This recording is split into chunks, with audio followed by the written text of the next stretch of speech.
dividir é o mesmo que comparar.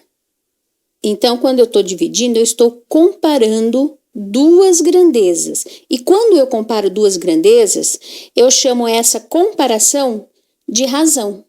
É só isso, é um nome. Então, a comparação entre duas grandezas, ela é chamada de razão.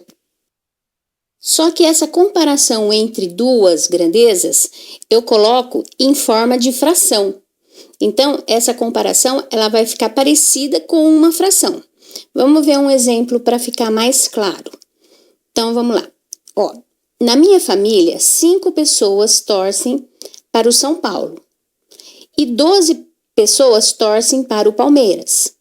Qual a razão dos torcedores do São Paulo para os torcedores do Palmeiras? Então, eu vou fazer uma comparação entre os dois. Entre os torcedores do São Paulo e do Palmeiras. Então, eu vou colocar o 5 sobre 12. E eu vou ler 5 está para 12. Isso que eu chamo de razão. O 5 sobre 12 é a razão entre os torcedores do São Paulo e os torcedores do Palmeiras.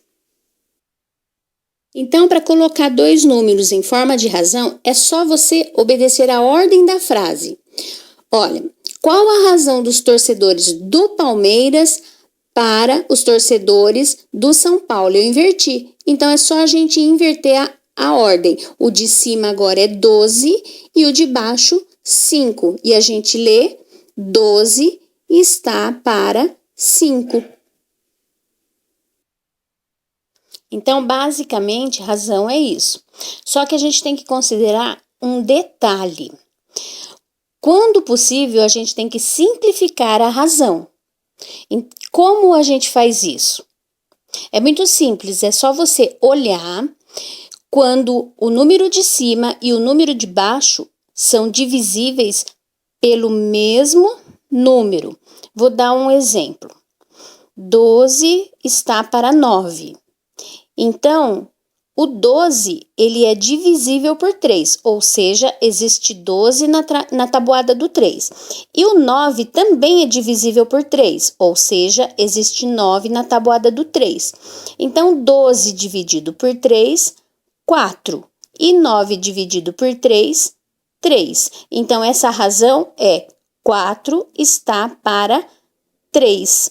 Então, se você for fazer um teste, por exemplo, no resultado, você não vai achar, ou é muito difícil você achar a resposta 12 para 9.